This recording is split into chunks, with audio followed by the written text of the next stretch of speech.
so I've done the final. It takes me 10 minutes and something seconds, let's say 15 minutes, so you again have 10 times more time. I believe that's enough. Alright, so I reward those are prepared. Anyone have specific question about everything you need to know? I'll do those first. No? Alright, and let's just start the overview. Physics is all about causality. We learn a lot of cause and effect in this class. The most important thing you should know that force cause what? Force applying on an object cause an acceleration.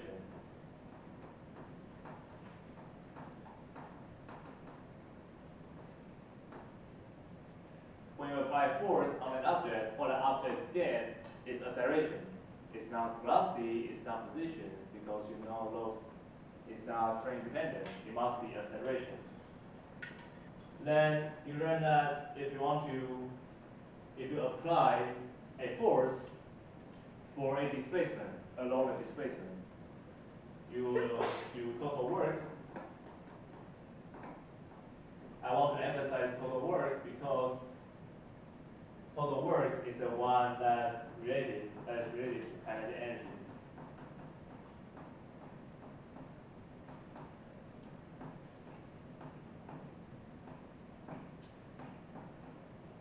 There's a homework which you apply a force to lift up the particle, but the total energy. So you lift up a particle with a force, gravity also if pulls down, the total work done on the particle is zero, but why does the energy increase? The thing is that total work corresponds to kinetic energy change. So when the work that you have done and the work done by gravity cancels, you see the kinetic energy of the particle doesn't change. But the total energy does change because total energy does not correspond to total work. If you want to look at total energy, you should not include the work done by gravity because that is accounted by potential energy change. Okay? So total work is what causes the change in kinetic energy. Right? Then you learn that if you instead push a force with a time, then time is a number. If you multiply force with a number, you get a vector. So impulse will cause momentum change.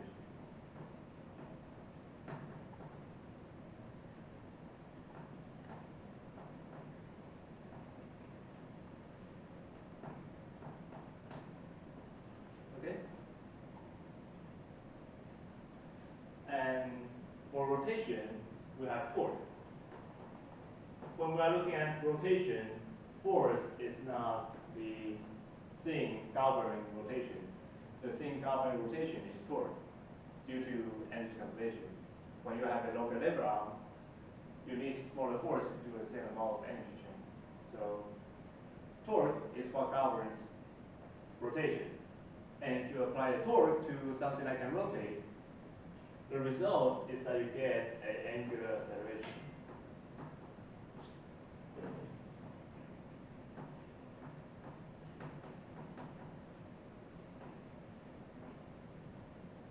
So those are the causality you should know and be clear of. Force causes acceleration. Force is not acceleration. Acceleration is not force. Acceleration does not cause force. Okay, force is a cause. Acceleration is the effect you get by acting with a force. So any question with what we learned so far? Good. So because you can only get acceleration from F equals ma, then how can you know the motion of the object? Well, if A is a constant, then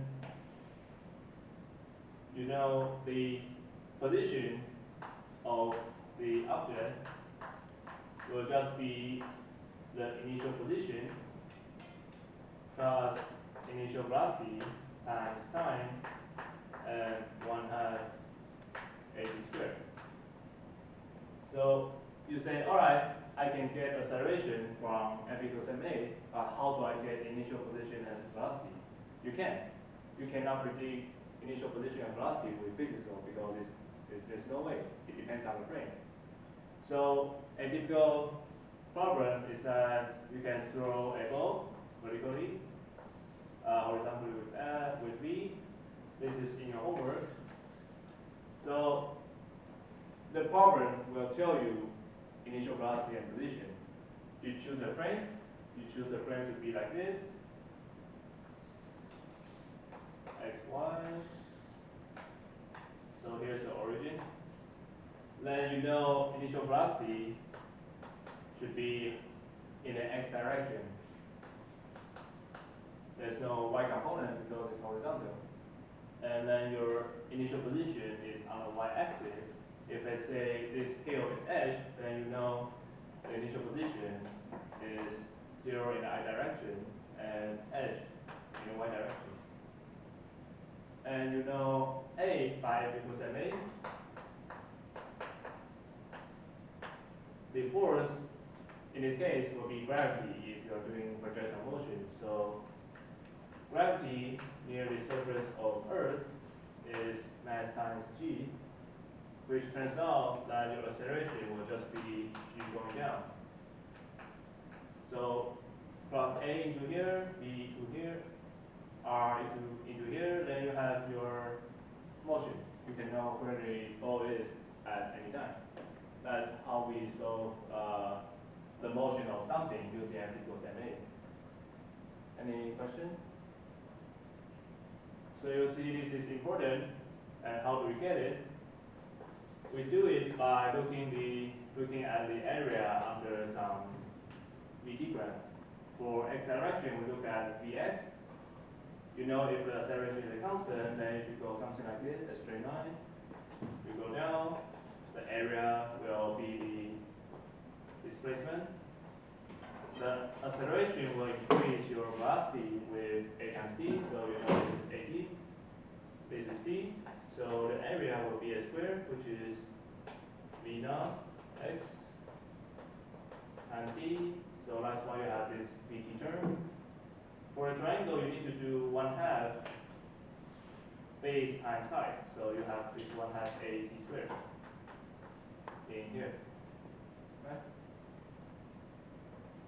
Any question?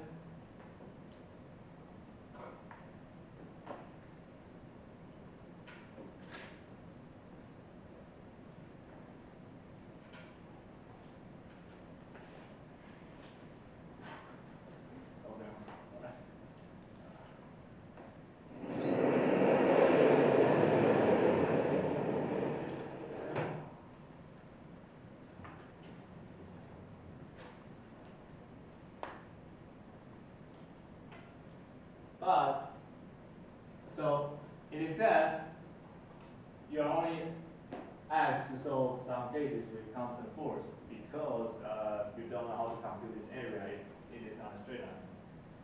But we do have one thing with changing acceleration, which is circular motion with constant speed. When you have circular motion with constant speed, the direction of velocity is always changing, so you know acceleration is not 0, and it is always changing. You need to know how to get the acceleration with vector subtraction. You know the velocity goes from this to this, so if you want to subtract them, this is v later, this is v earlier. So when you subtract two vectors, it will be this one. Okay? And you know the length of velocity is the speed. So the change of velocity will have a length of v times this change of angle, which will be the same as this one. So you know it's going to be v delta theta. So if you want acceleration, which is the change of velocity divided by change of time, you get v change of theta divided by change of t.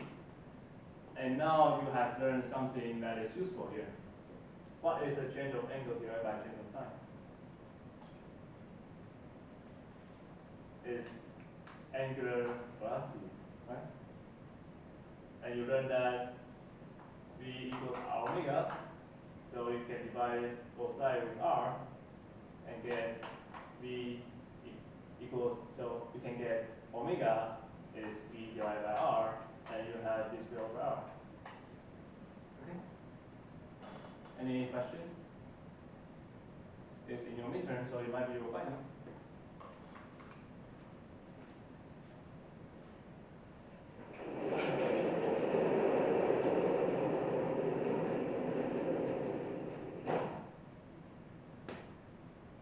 What's the next one?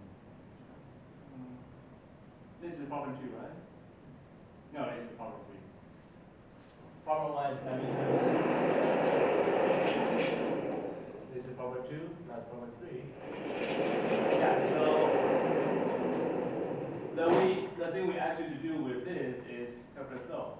We don't ask you to solve the motion, but we ask you to use this relation to get the period and radius of an orbit. So if the thing is orbiting due to the sun attracting the Earth with gravity, then the gravity between 2 points is gmn over r squared,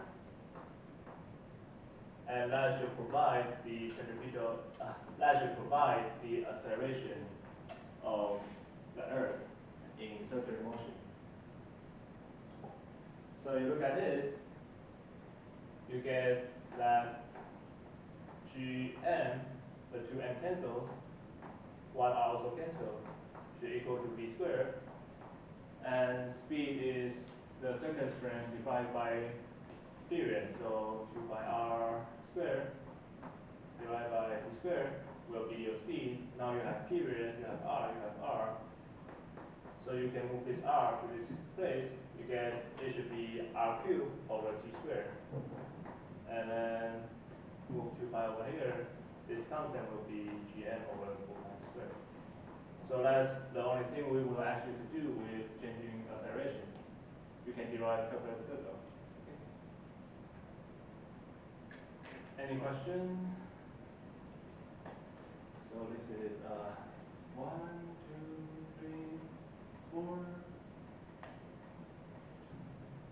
5 is the system.